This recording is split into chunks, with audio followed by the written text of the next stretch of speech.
Good morning. Several of you pointed out the irony of having an event for Goodwin at 10:30 in the morning. But, you know, that's just where we are. And he was able to get up. If he had a medical appointment in the morning, he would say, I'll be ready at 10:30, there's no problem.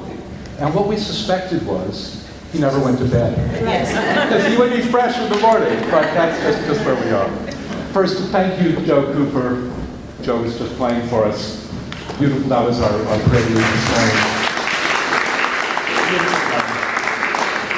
Joe is someone who is just has known Goodwin for a long time, a student, a good friend, and has just been taking care of Goodwin in so many ways. So it's just a pleasure to have you play for us today. So thank you all for being here. I'm Rick Diamond, a former neighbor, friend, student of Goodwin's. And I'd like to start, I always like to start at events with asking 3 questions. The first question is, why are we here? The second question is, why are we here? And the third question is, why are we here? So the first question, just to refresh your memory, why are we here? It's not a rhetorical question, and I don't really know the answer. So I suspect we're here. Why do we come together? How do we comfort one another when we've lost our friend? What do we do? And maybe you have better answers than I do for this, but I think we each have our own story. There's a piece of Goodwin in each of us. And by coming together and sharing that, we get a fuller picture, and we may learn some things, and we may unlearn some things, because you'll hear things that, oh, that's not the way I remembered the story. So we all have our stories, and we'll all share them, and this way we can remember our friend. The second question, why are we here? Well, we are family, friends, students. Who's family here? Welcome, family. Who here are students?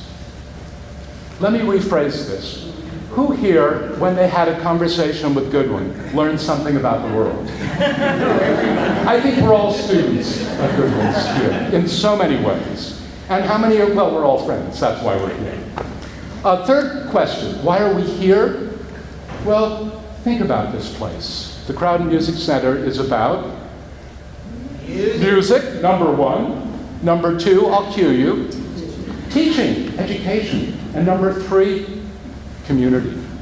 So here we are, we're in a place, and it just feels right. And I want to thank Doris is here, Marion is here, so much of the Crowden staff is here, and we just appreciate being here because it was a special place for Goodwin, and it feels right to be here. So, did I answer all three questions? Not quite to everyone's satisfaction, but we should be thinking about the first one. The planning for this event, I just want to give a little quick background and then we'll get started here. The planning for this event actually started almost 2 years ago, which will be surprising because who thinks about a memorial 2 years in advance? Well, in some ways, Goodwin did. Over a year and a half ago, he went in for heart surgery. He had a valve replaced. It's relatively routine surgery, but when you're 92, that's major surgery. And he said, you know, I may not come out of this. And I said, your doctors have been telling you correctly. This is surgery, and it's heart surgery. He said, well, I want to talk about it. And I said, okay, what do you want to talk about? He said, well, what's going to happen if I die?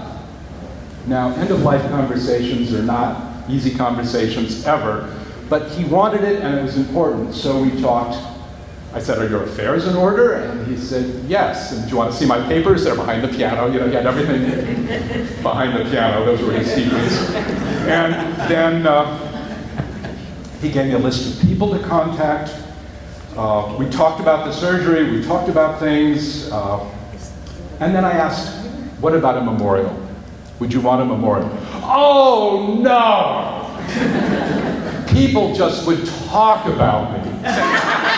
And I said, well, yes, people would want to say that. Well, don't have them talk too much. And it can't be a big deal. And I said, Goodwin, you have a lot of friends. And he just smiled. So here we are. And then because we were talking about it, I said, well, what music would you want to have played at your memorial? Because that would be important, right? He said, oh, just figure something out. I don't care. I'm not going to be there. And that didn't, you know, I like to be a little better prepared. So I said, well, what do you play for memorials? And he thought, and he said, well, I always play the first Bach prelude, the C major prelude, of course. And I said, and what else? And he said, well, I like to play Schumann, from the children's scenes, Kinderscenen, the Kind im Einschlummern. Sorry, my pronunciation is not going to be so good. The child falling asleep. He said, I play that. And I said, anything else? And he quickly got up and he said, have I shown you the early editions of Winterreise? And he came back with the stack. You'll hear this from everyone, always the multiple editions. And he then started talking about the last song of the Winterreise, the organ grinder. And its central character is still the wanderer, but he meets up with pardon my German, it's the Wunderliches Alter, the curious old man. He's who he meets at the end of the journey, life's journey. Wunderliches, thank you, I know someone here will get it. It's sometimes translated as quaint, as curious, as odd. It's the character he meets at the end of life's journey. And I was struck at the time, we had just been talking about the child falling asleep, and he brought up Winterreise. And then, and even more now, I just feel that connection of life's journey.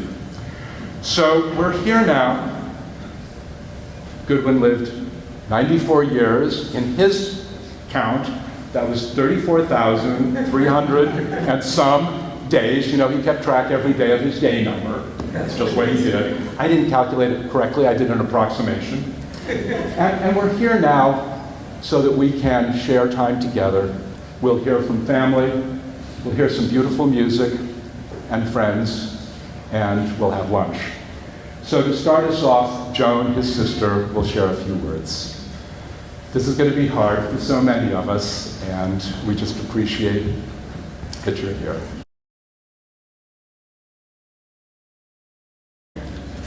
Well, growing up with Goodwin was one long and glorious adventure. It started in Omaha, and for some reason we were running. Sorry, I'm just going to move this closer. It is on. And can people hear her in the back? No. No. Then we're going to move it even closer. Oh, I'll talk louder. Anyway, this adventure started in Omaha when for some reason we were running together across a grassy field, and I don't know why. I was 3 years old.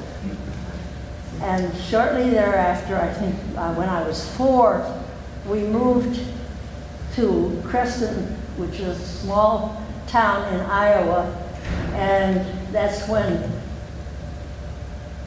we started in earnest our explorations.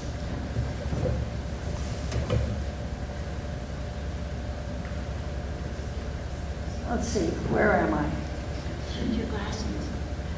In Creston, we could walk everywhere, both into the country or downtown where our father had his business, or to the library where Goodwin would read to me from the pop-up books, or to the bank of the lake, which had pretty much disappeared because of the drought of 1933-34. And it was the only green place in the whole area because it was the lake bed. And the local farmers would bring their cows there to graze. Was the only place. And that's where Goodwin and I learned about cows and how to pack them.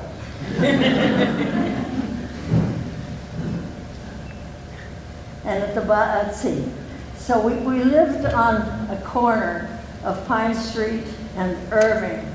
And Pine Street was one of the few slopes in Iowa, in that part of Iowa. And they would close it off after every snowstorm so the kids could sled down it.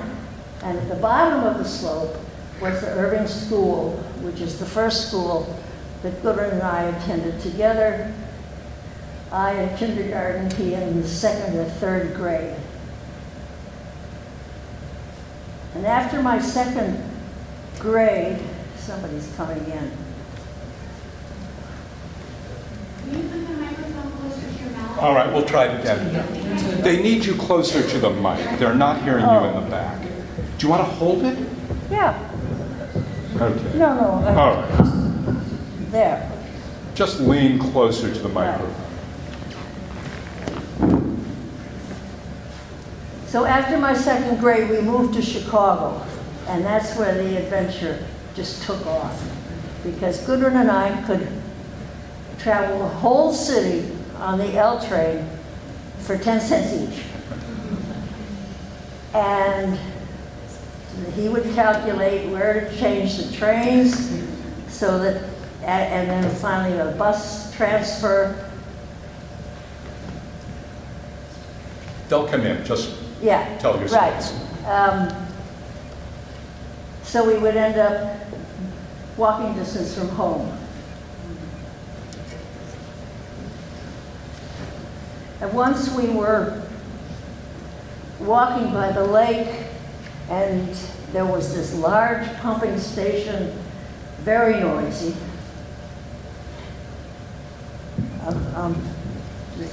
If you could talk closer to the mic, they'll hear you Right. better.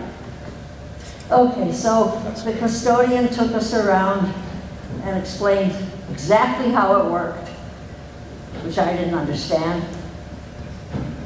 And another time we were in a district of car sales rooms, and Goodwin and I saw what may have been the earliest Airstream trailer. Oops. In any rate, the salesman let us in, and we explored. We saw everything in the trailer. It was like a doll's house. Goodwin even found out that there were bird tours in Lincoln Park. And so we would tag along with all the grown-ups who would share their binoculars with us. I'm just going to move this part that's tapping the mic. Now you're good. Okay. By the time he was studying with Mr. Buchholder, I was getting singing lessons from our mother's cousin, whose studio was right next to Mr. B's. So I would go with Goodwin to his lessons, and then he would go with me to mine, and he would play the accompaniments. Always there was music.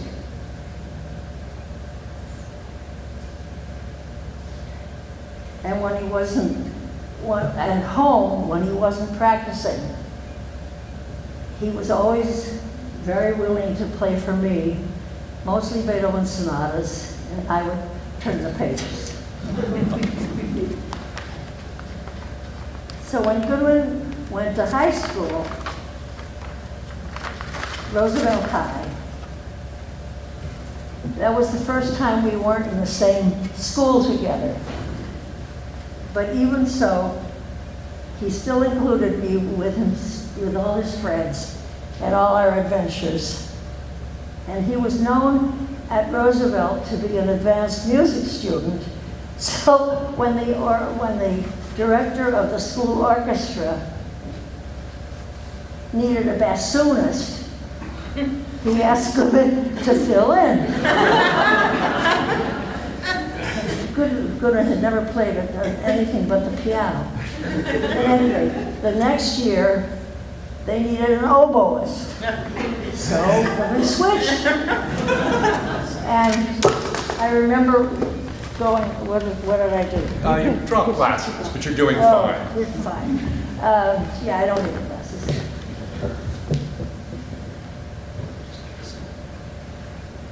So where was I? Oh, graduation. So I remember going downtown with him to a workshop studio on Van Buren Street to get the very special mouthpieces for the oboe. And at his graduation, he had to leave what passed for the orchestra pit in the auditorium to go up on the stage to receive his diploma. But after a number of years and many journeys, Goodwin came here to Berkeley, and Jack and I and our two children to Amherst, Massachusetts. But even with a continent between us, we were united by music. I heard a Chopin nocturne, which Goodwin had never studied, so I wasn't familiar with it, and he played it for me over the phone.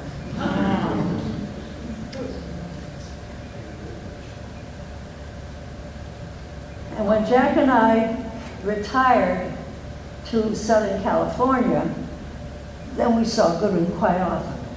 And he would come down for holidays and for astronomical events. Because we had very dark skies and no streetlights. So for instance, we would watch, and you were there, Lucy, for meteor showers, and most memorably, a new comet. We always had a piano wherever we lived, so that when Goodwin came, he could play for us. And in Palma Valley, he started giving me lessons again. So in a larger sense, I've never stopped growing up with Goodwin.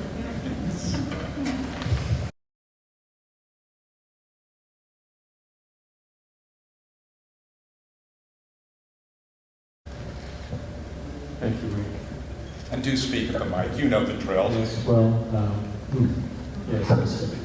Anyway, I guess I should first apologize for being overdressed. It's Berkeley, James.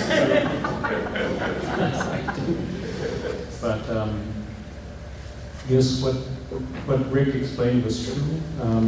I guess I'm here as a tribute to Goodwin Sammel's genius as a professor, because for those who've heard me play the piano, I'm really a pretty hopeless student, I think.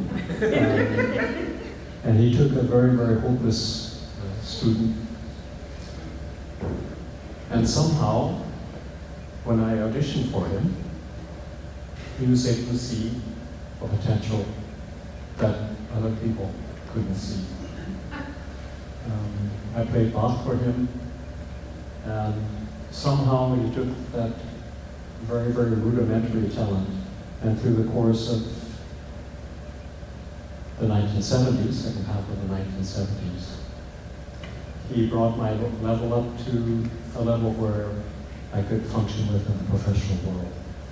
I attribute Goodwin Sammel's teaching to allowing me to walk through the doors of being a student regional musician, to be able to have access to the highest and the elite forms of music making. Normally, it simply would not have been possible without the guidance of a great professor. I think all performing musicians would agree with me that most of us cannot get there alone. We don't know the way. We need to be provoked. We need to be challenged in the right way so that we can come to terms with music as we feel it, in a way that we couldn't imagine before. And that's what Goodwin did for me, and so many of his other students. The very fact that I was able to develop as a musician, I can trace nearly every single moment to the studio time that I had with Goodwin. Of course, he spoke in ways that I would say 60% of the time I didn't really understand what he was talking about. But the amazing thing is that now, many, many years later, 40 years later, there come regularly moments where the light bulb comes on and finally I understand what it was that Goodwin was talking about. I guess the most recent light bulb moment came to me when I was having quite a difficult time securing the existential security of a major orchestra in Germany. And I had to really, it was an extremely difficult political situation as well as a human situation, because in the face of competition, I would say ugly behavior, and extreme politics, things were looking very, very dark. In those times, we as musicians, we really have to think carefully how we're going to go forward, to judge carefully how we're going to shape and guide our music so that not only ourselves, but our colleagues can have the room to develop. And at this particular time, it took me back to my years when I was at San Francisco State University. It was a similarly difficult and rather ugly situation where people were behaving as they should not behave. And as a consequence, I remember that the performance situation collapsed and became a disaster. And I felt that something was terribly wrong. And so I went to the head of the San Francisco State University Music Department and I spoke with him seriously about the situation. And his advice was simply to forget it and to accept the fact that ugly situations do exist, and that I should probably learn something from the case. So I was very upset and called up Goodwin immediately, and Goodwin said, well, we can talk about it at your next piano lesson, which happened to be the next day. And I came over and explained the entire unpleasant situation to him. And I said, you know, the thing I'm going to learn from this is that I just have to be really aggressive and meaner than everyone else. And simply take what I feel is rightfully mine. And Goodwin said, oh, well, that's interesting. That's what you learned from this situation? And I said, well, yes, wouldn't you agree? I mean, what are the alternatives? And Goodwin said, well, you could try to be understanding and maybe be nice. And I said, Goodwin, do you know what happens to nice guys? Nice guys finish last. And Goodwin thought about it and said, gee, no, I don't think of it that way. And I said, well, what happens to nice guys in your opinion? And Goodwin said, well, nice guys go to heaven. So I didn't really know what he was talking about at the time. I was still very upset and furious about the situation, but behaved myself. So to come back to a few months ago in Germany, where this very unpleasant, I would say, ugly behavior was taking place, suddenly the light bulb went on, that nice guys go to heaven. So I decided, rather than to attempt to destroy the competition, we would find a solution whereby the competition could coexist, and I would simply try to create a situation where all parties could benefit and all parties could make music. And the result of this was unusually winning, I would say, not only a 20% budget rise for the group that I was caring for, or am caring for, but also a perspective of continued budget elevations over the next 5 years. This was completely unheard of, and is unheard of in Germany. But it was because this simple set of actions and the explanation of how music was going to be used to care for the community, the Minister of Finance realized that this actually was the proper way to invest future financing for the state of music in Germany. So the story ended up very, very happy, but it's a small example of one of the lessons that Goodwin transmitted to me a long, long time ago.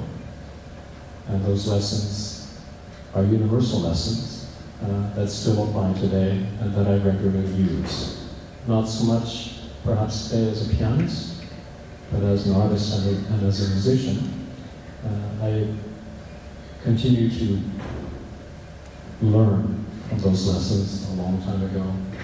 And I guess in this way, it only underscores what Goodwin always felt, was that music, when it's at its highest quality, is a metaphor for life. And how you play music, how you think about music, and how you live life are inseparable. They're one and the same. So I will always remain profoundly grateful to Goodwin Sammel.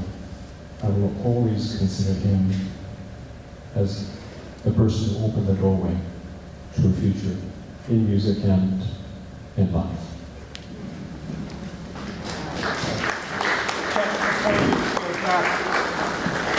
In this Ace Hardware bag, there are a couple of things the family wanted you to have.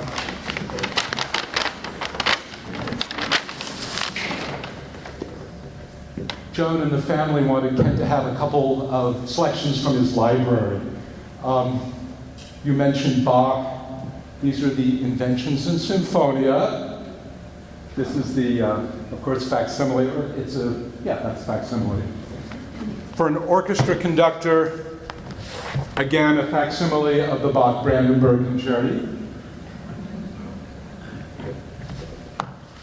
And because at his lessons, Kent often played Schumann the pedal pieces, which were written for 3 parts. They played them 4 hands, 2 versions, 2 hands and 4 hands. You should manage that. And because no one should not be without commentary in Goodwin's handwritings, these are his notes on the pedal pieces, which I found fascinating, of course. And finally, 4 hands Schumann overtures, which you also played at your lessons. So, a gift from the family. Thanks so much for sharing with us today.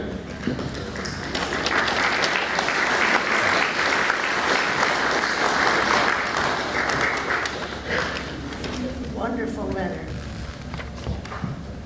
I'll treasure that. Joan is just telling Kent that he wrote her a letter, and she was just saying it was a lovely letter. And they're finding more letters going through the papers now, Kent. You've been an amazing correspondent. We wanted to mix words and music, of course, and so Belle Bulwinkle will play for us Bach. Belle met Goodwin also in the 70s. She was a music student, a piano student going to Mills, and she was told to pick a teacher, but they didn't give her any background or criteria on the teachers.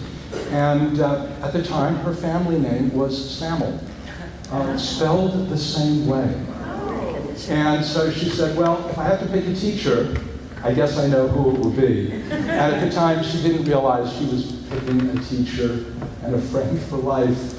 They've been very close all these years, and I think it was difficult for her to share words, but she'll play Bach for us. Thank you, Belle.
Thank you, Bill.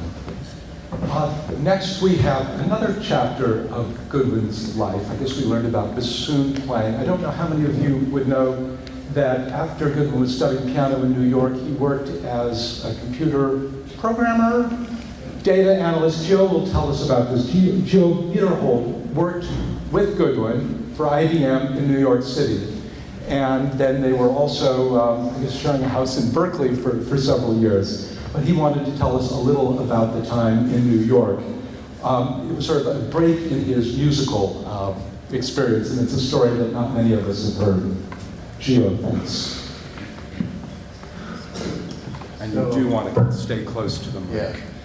So I met Goodwin probably either late in 1958 or very early in 1959, when we were both hired as mathematicians at IBM. The term programmer did not exist then. It was actually a very rarefied atmosphere then, because there were probably only a few hundred people in the world at the time who knew how to program computers. You couldn't learn it. You had to learn it through reading other people's programs, the way we now read foreign languages, right? So you read other people's work, and that's how you figured out how you could instruct a computer. So it was a very unusual atmosphere. We were all called mathematicians, and not directly relevant to Goodwin, but working at IBM in New York, all mathematicians nearly were Jewish, and so they would all disappear on Friday afternoon. And I would have, and I not being Jewish, had to hold the fort for any questions that arose. So when Ramadan came around, I tried to claim, because I was born in Indonesia, actually. My mother was born in Indonesia, and I'm considered a refugee from Indonesia for very complex reasons. I wanted to take off for Ramadan, but that was not granted. IBM decided, because I was working on huge programs, to move me to California. And not very relevant to musicians, but people that work with computers can understand what that means. IBM had its first 32K computer in California, and the largest they had on the East Coast was 16K. So it was worthwhile to ship me, my old car, and everything to California in order to praise it. We stayed in some contact, and then when Goodwin decided around 1962-63 to give up programming. He was actually working in Norway for some time for another computer company. We rented a house together. Some people said that Goodwin rented a room from the house that I rented. That's an underestimation, because with two grand pianos, but an upright, but a spinet and a harpsichord or clavichord, I don't know what was there. You know, he took over most of the space in the house. But it was very pleasant for me. I got to meet many of his musical friends, probably some are here, and certainly Irene. I met in those times through her, so it provided a very nice social life. I moved on and I decided to take a teaching job in India for a year in 1964, and Goodwin organized a concert. My wife came from LA, my now wife came from LA to the concert, and Goodwin played on the departure of a beloved brother from Bach, and I still have that musical score somewhere in my house. I then wound up teaching at Stanford for many years. When I retired, we moved to San Francisco. We live in Opera Plaza, very near the symphony, so that allowed us to meet Goodwin now and then when he went to concerts. Although we wouldn't sit together typically at the concert, because he insisted on sitting in the last row because he wanted to avoid the echo. And I didn't enjoy it. So we would go together but not sit together at the concerts. So we saw him only occasionally, not that frequently, but we were very glad that we saw her a few months ago at Irene's house, where he still played, and I actually have some recordings of his playing on my iPhone, but I didn't take that with me. So I'm glad to see so many friends from his main world here, though I know him from a very different professional world, where he was also very competent. Thank you.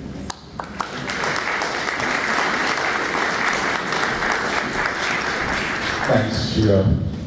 Apparently the story, when Goodwin went, I think he went with Sperry Rand to Norway to work on their large computer. And when he got to Norway, he discovered that they were paying their staff 3 or 4 times what he was getting at IBM. So he said, I quit. And he flew back to New York, and on the plane, he was sitting next to someone. He asked him where he was going, and he said, California. And he said, oh, I'll go to California. So, kudos. Do you need any, there was a turn stand. We're good. You're setting up here. As Joe mentioned, Irene Scott, an old-time friend of Goodwin's, I think back to Chicago days, she'll tell us something. Her daughter Monica, Goodwin's goddaughter, they wanted to play a selection for us. There you are. Are you going to come up and say something now? Okay, why don't you say a few words? Since You don't need to set up. even longer than Gio. All right. Well, we're not in... Perhaps I have kind of a lot. No, you need the microphone. Believe me, in the back.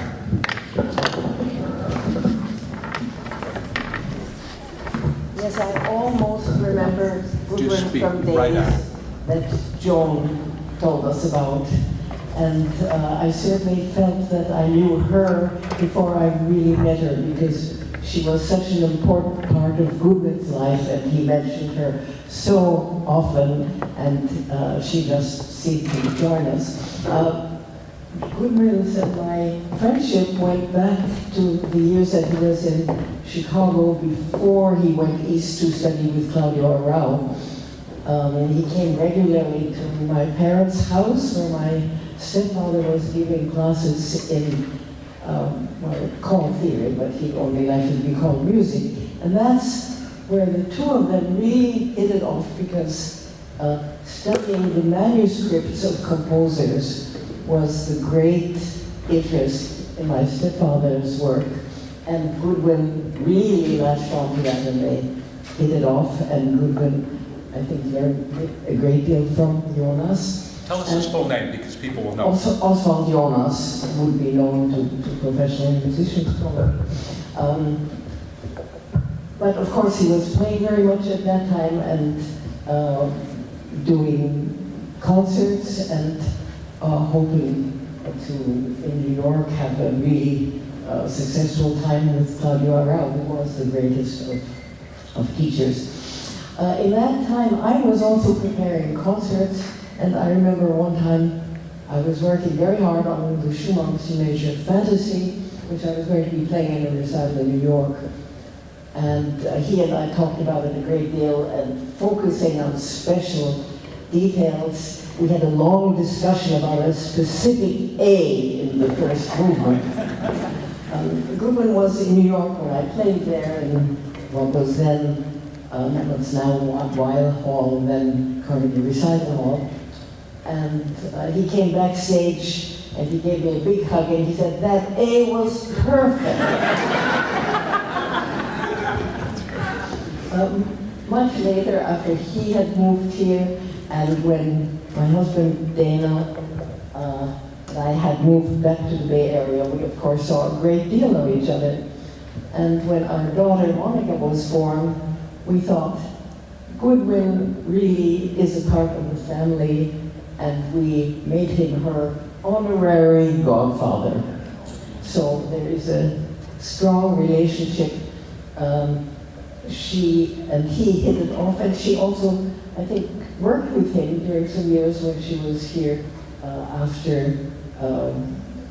during the time she was a student at Oberlin. So we never played the Chopin together for him, but we played many other things for him. And we have something to add. I'm thinking it's very funny how each of us are sort of nodding when the previous person is speaking, saying, oh, but that's what I wanted to say. I was just going to mention that. I think not my fondest memories, but one of the memories of Goodwin was, yes, that he always sat in the last row of every hall he was in, and then he would come up to me after a concert and said, I loved that C sharp. You know the one I mean. And then lastly, on the fact that he was my godfather, I treasure a scarf. I was going to bring it to show you today, but in the last minute, couldn't find it anywhere. A mohair scarf, bluish purple, that he gave me for my first birthday.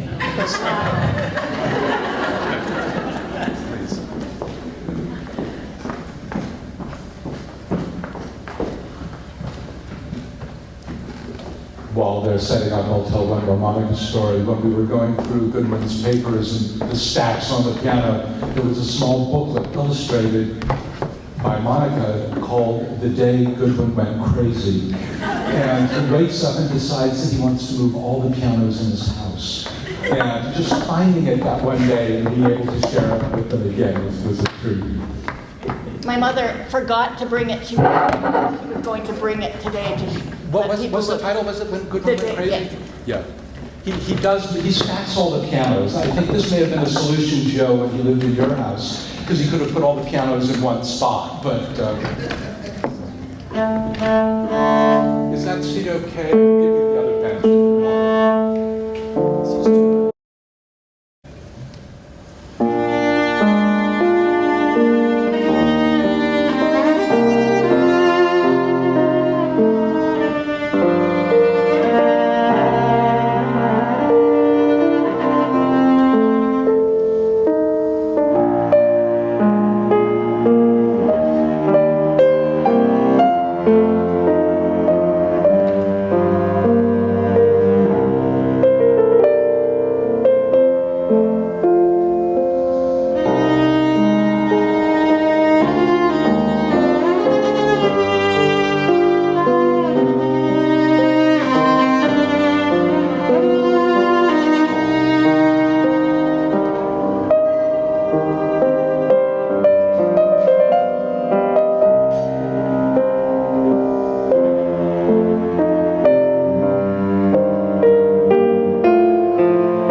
I'm Carolyn Saper. I'm daughter of Sonia, Goodwin's eldest sister, and I'm here today with Liz representing Goodwin's 10 nieces and nephews, 7 grandnieces and nephews, and 2 grandnephews. My sister Jan is here, along with Katie, our cousin, and Katie's son Marlo. But I'm going to read a short tribute written by Goodwin's eldest niece, Mary, Katie's sister, who very much wishes she could be here with us today. My Uncle Goodwin was a light in my life for as long as I can remember. I loved him, he was mine, and he was good.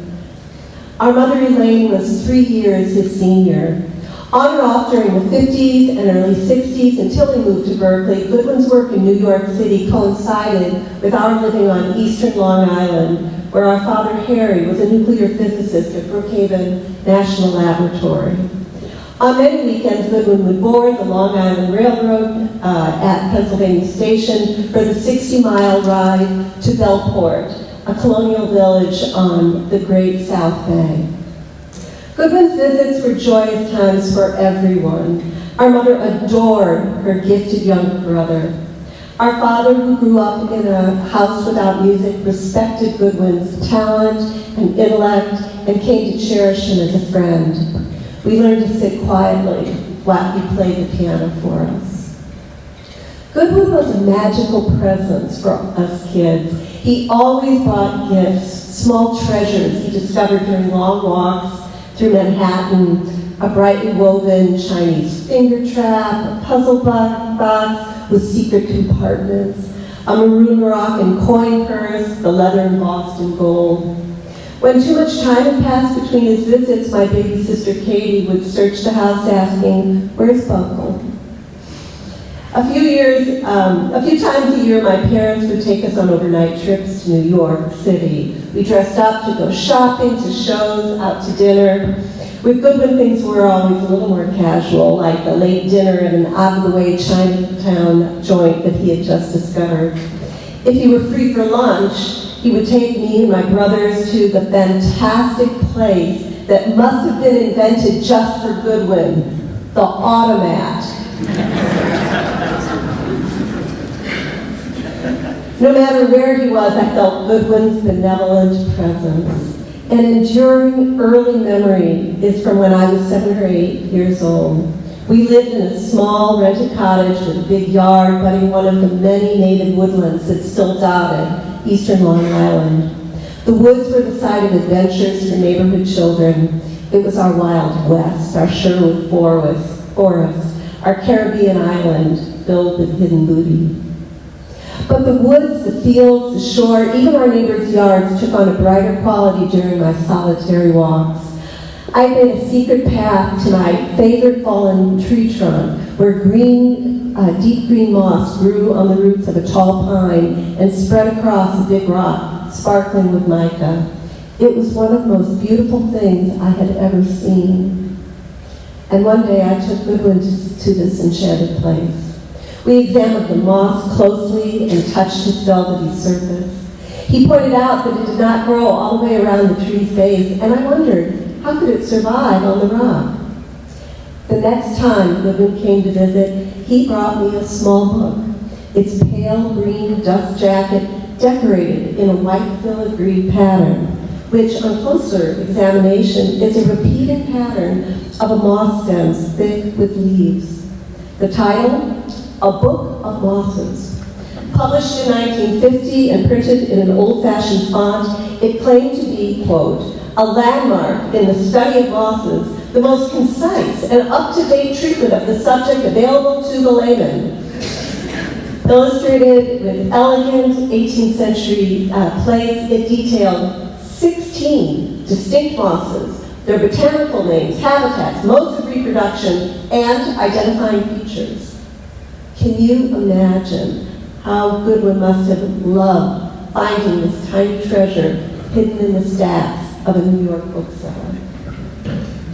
Together, Goodwin and I read that mosses have no flowers and that their clever roots find the smallest crevices through which to nourish their deep green leaves. And then it was off to the woods.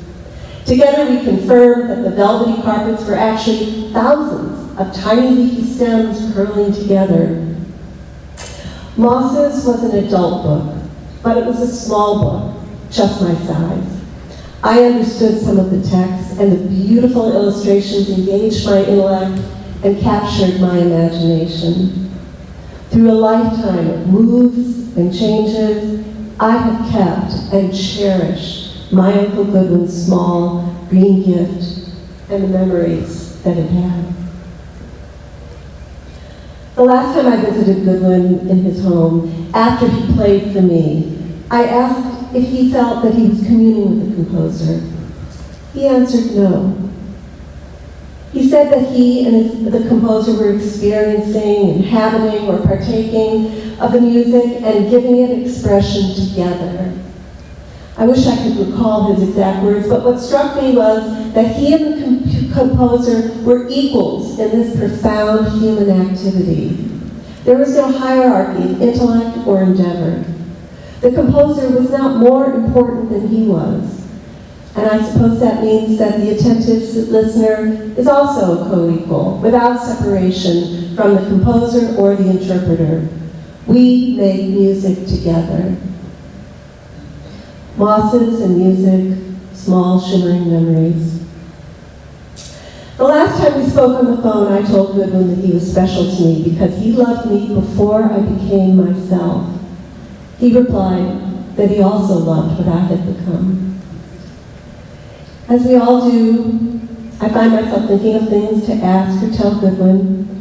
I search the inner landscape of my life and ask, where's Buncle? No map will lead us to him, but together we can affirm, each in our own private way, Goodwin Sammel. We knew him. We loved him. He was ours, and he was good.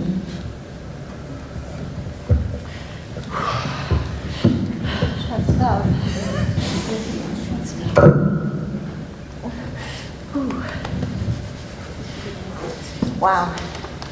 So I'm Joan's daughter, Liz. I had the great good luck. They won't hear Oh, they you. won't hear. Okay, Yeah. I will hold it. I will hold Let's it. hold it. Okay, And hold it close. and I'll read. And read because you can't. Yeah. Ooh, okay. Can you hear me? Okay. So I had the great good luck to be born into an interesting family. I think I knew at an early age that my Uncle Goodwin was perhaps the most interesting of all the family members. I grew up in Massachusetts, and I didn't meet Goodwin for a long time. I don't remember meeting him until I was an adult. But he was always a character in my mother's stories, so I felt like I knew him. Then, when I was 20, I moved to Los Angeles, and that's when I got to know Goodwin, or started to get to know Goodwin. He would occasionally come down to LA, and I sometimes went north to visit him. But then, in 1986, my parents retired to North San Diego County. And quickly, a tradition was formed, and that was that Goodwin and I would spend the holidays just about every year with my parents in Palma Valley. And as my mother said, the house was in the foothills of Mount Palomar, famous observatory there.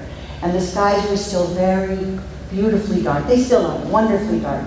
And one of Goodwin's many interests was astronomy, of course. And he taught me so much about the night sky. I didn't know any of that, and he taught me so much about that. Goodwin, while he was there visiting, would take a long walk every afternoon, and mid-afternoon. And sometimes I would go with him, and other times not, but the dogs always went with him. And he had an amusing habit that we always kind of joked about, that he'd leave the house, and several minutes later he'd come back, and he'd pick something up that he'd forgotten, and then he'd go out again. And he could do this maybe 3-4 times. And it drove the dogs absolutely crazy because they wanted to go, right? But then you would go. And I think that Goodwin never went anywhere without a notebook and a map. Among the very many things that he had in his jacket of many pockets. Many pockets. And then later in the wee hours of the morning, when everybody else was asleep, he'd sit at the desk in the guest room and he'd draw maps of his walks with little tiny notations of his observations done in his little tiny, neat hand. They were so precise and beautiful. Sometimes he'd use topographical maps, other times he just would draw them. Much later, after I had moved to Lawrence, Kansas, Mom and Goodwin would fly into Kansas City, and we took several car and train trips together. The train trips were to Chicago, and the car trips were to St. Joseph, Missouri, where they were both born, and Creston, Iowa, and Omaha, Nebraska. And on these trips, I was the driver, but Goodwin was always the guide. He would carry a little paper, brown paper gift bag filled with all his maps and schedules. In fact, it's kind of an aside, he was the only person I've ever heard of who didn't own a car but belonged to the auto club. And that was for the maps, for all those glorious maps, right? They lost money on them. Yes, that they did, absolutely. He also loved train and bus schedules. And my mom's told me that that goes back to his childhood riding the L train in Chicago and studying the maps and schedules. I feel so very blessed and lucky that I was able to take those trips with Goodwin and with Mom and to hear the stories of their childhood in the very locations where they occurred, you know. We were even able to go into the house they lived in Omaha, just because of a very gracious, thankfully, to a very gracious owner who was there at the time. So she happened to be home. Goodwin kept a notebook for every year. Early on in blue composition books, and then later in 3-ring binders. And I think that's because so he could take paper on his walks and he would write maps and notations and observations that he would then later put into a notebook. And what a gift this is. I can't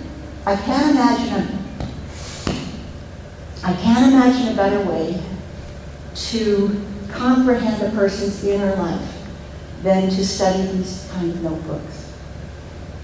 And Goodwin's interior province was immense, astoundingly varied and complex. He noticed everything, and he wanted to record what he perceived and felt and thought. And I think that this habit of recording his life and observations was his form of meditation, along with music, of course, but it was meditative, I think, for him. And what a meditation it was. Goodwin was a true Renaissance man, an artist, a teacher, a scientist, a scholar, a mathematician, a friend, a humanist, and an observer for the ages. How did I get so lucky to have an audience like him? I salute you, Goodwin Nicholas Sammel. Now you live with us. I don't need to introduce myself, but I just want to say that I'm just very grateful that I stayed friends with Goodwin for 45 years, because I almost thought I was going to lose his friendship in the early 80s. I gave a recital at Old First Church, and I played the Schumann F-sharp minor sonata. And Goodwin was there, and I made a cut in the sonata. And he told me after he heard that cut, he couldn't hear the rest of the program. He was furious with me. But he stayed my friend. And I'm very grateful, but I never made another cut. And it was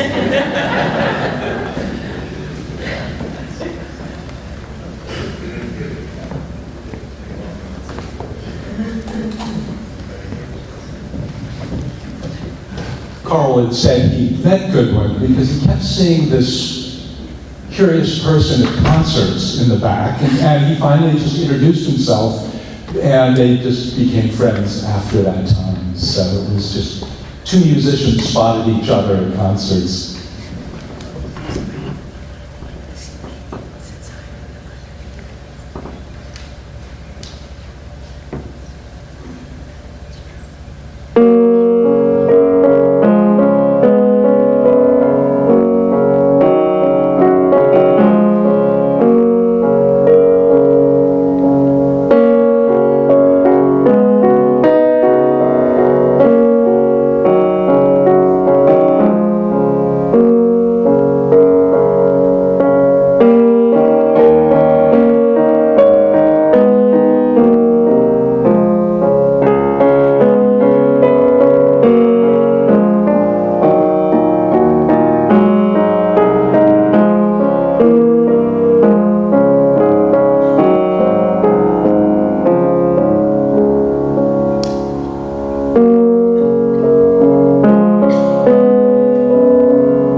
I'm going to put this down because you're going to need it.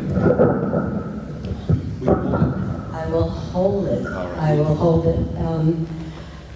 Goodwin never wanted you to rush. So if I can get this under a minute, I'll be lucky, or I'll talk very fast. My husband and I were friends with Goodwin's for over 30 years, from the time we both started studying Goodwin in 1988. As you've heard and know, he was an incomparable teacher and an exceptional man. It's a comfort being here, knowing that so many other people are in the same boat as us today. I may not be the only one who misses the outgoing message on Goodwin's answering machine. This is Goodwin Sammel. Please leave a message. When I began studying with Goodwin after many years of no lessons, I had many bad habits for him to fix. Among them, he said, were an anxious thumb, pedal thumping, and keyboard squeezing. Pedal thumping was a cardinal sin for Goodwin, which he assured me I shared with the best of professional pianists. He noticed it from his favorite seat in Zellerbach, again, back row, top of it, and it was seat J126. He would prepare but never send letters of outrage, one of which to a famous pianist today, a young pianist, was, or rather began, until last night, you were one of my favorite pianists. The things that I did wrong, of course there were things to do right. One was to be relaxed, the second was to be ready, and the third was to make it beautiful. If you weren't relaxed, you'd hear it from across the room. Your wrist is tense, your pedaling is tense, your second finger is tense. Play it freely and get it right. Don't work too hard and get it wrong. He said, be ready or be tense. If you're tense, you're not ready, and you'll make mistakes. Above all, make it beautiful. No matter if it's a simple exercise, if it's beautiful to you, it will be beautiful to others. On the rare occasions when Goodwin played for us, we could hear what beautiful meant. His was a sublime sound. I have a pledge to you, Goodwin. I will make my playing as beautiful as I can, to the best of my ability, as if you were in the room listening to me. As for being ready, I'm not ready today. I'm not ready to say goodbye to you, leaving such a big hole in my heart and in my life.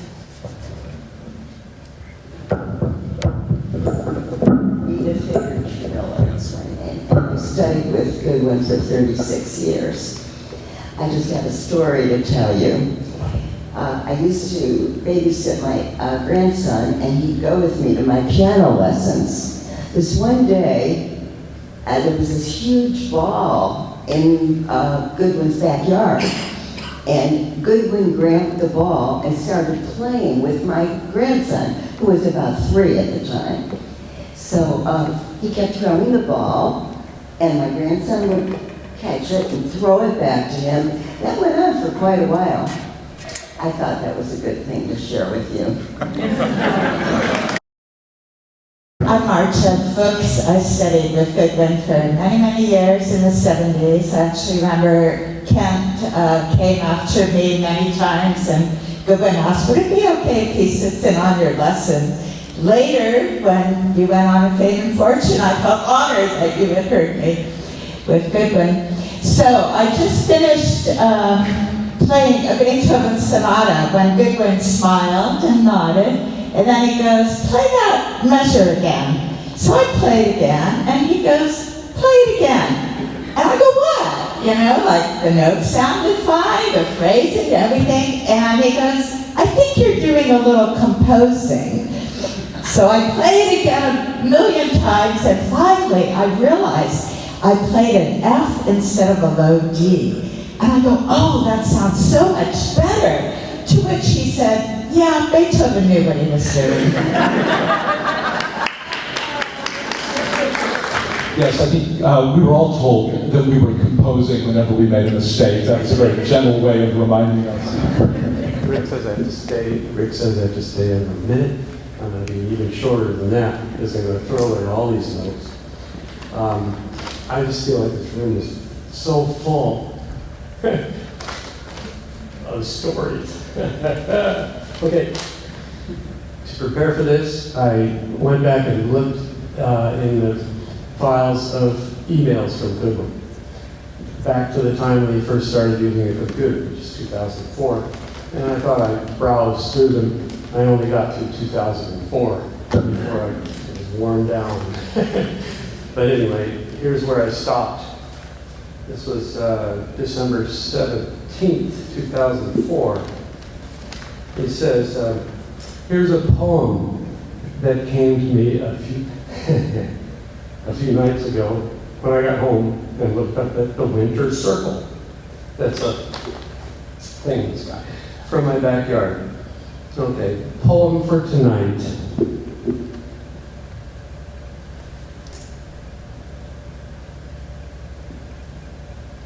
Why does it hearten me to know that when I go, they will still be up there, Sirius and Procyon and Rigel and Capella, as if I had anything to do with it.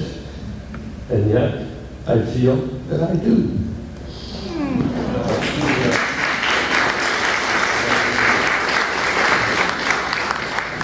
My name is Catherine Buss. I'm a pianist and piano teacher, and I had the great good fortune of knowing Goodwin for several decades. I'm not sure how long. Anyway, he sent me and several other people a little joke, which I thought was delightful, and I want to share it with you. He said this was the Berkeley hummingbird. The Berkeley hummingbird flies to Speyers for a bit of shrimp, and flies to Chez Panisse for a bit of asparagus, and then flies to Massa's for a bit of chocolate.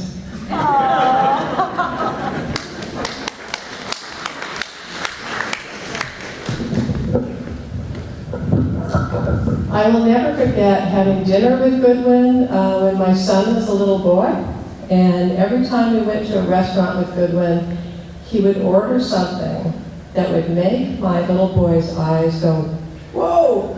And Goodwin would have this puckish little smile. And then my other quick memory is the last time that we had dinner with him. We walked around the corner to the Japanese restaurant, and it was very hard and slow for him to walk back home with his walker. It was cold, but then he looked up at the sky and said, oh, look. And we stayed outside for a long time talking about the constellations, and it was so beautiful.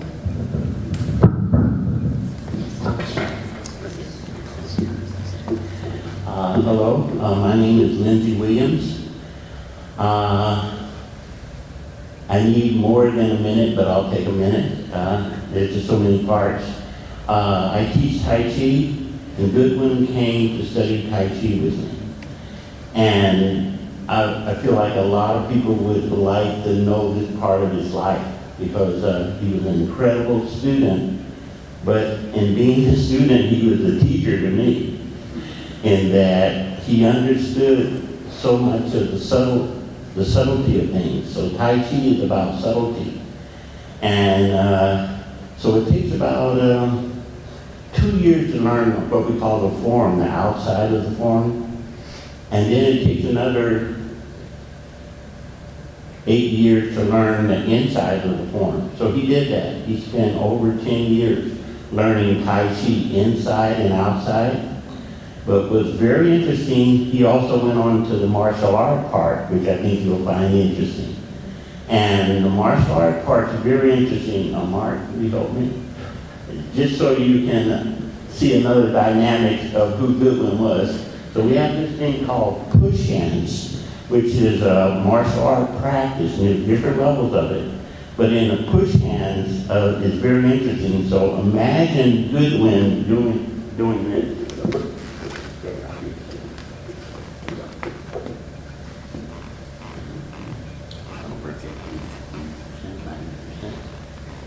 And the idea is one person's attacking, the other person's neutralizing. And then what happens when someone is not able to neutralize, they have to go out. And this can get fast. So Goodwin would be with all of this. He would make all these kinds of changes. And then he would push people out in certain ways. He would push people out. And here's this guy, he was in his 70s, getting in there, working with people who were 25.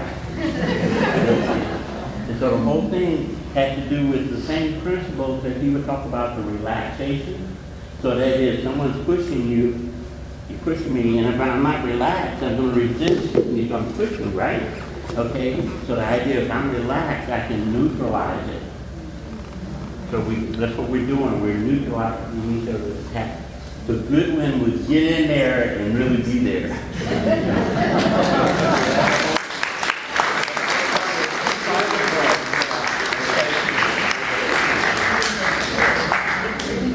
That's right.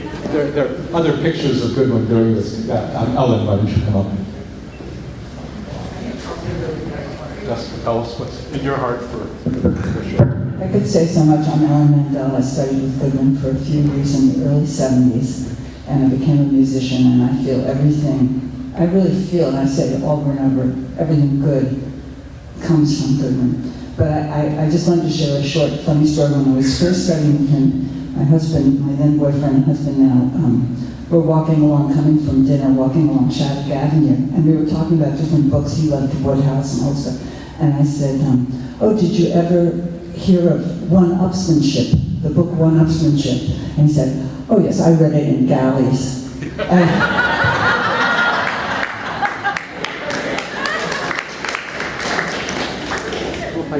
I'm Dana Scott. I knew Goodwin since 1960. I'm Lorena's husband and Monica's father. I take great pride in bringing that duo together.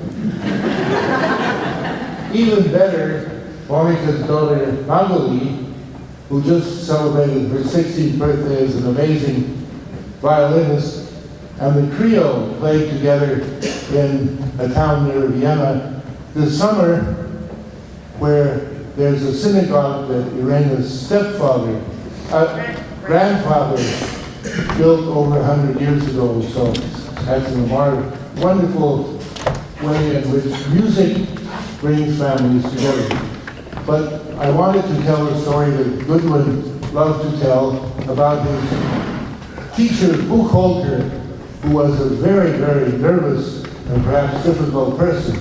They were driving somewhere once. Buchholter was driving. Goodwin was sitting in the passenger seat. Goodwin turned to him and said something, and Buchholter said, "Keep your eyes on the road."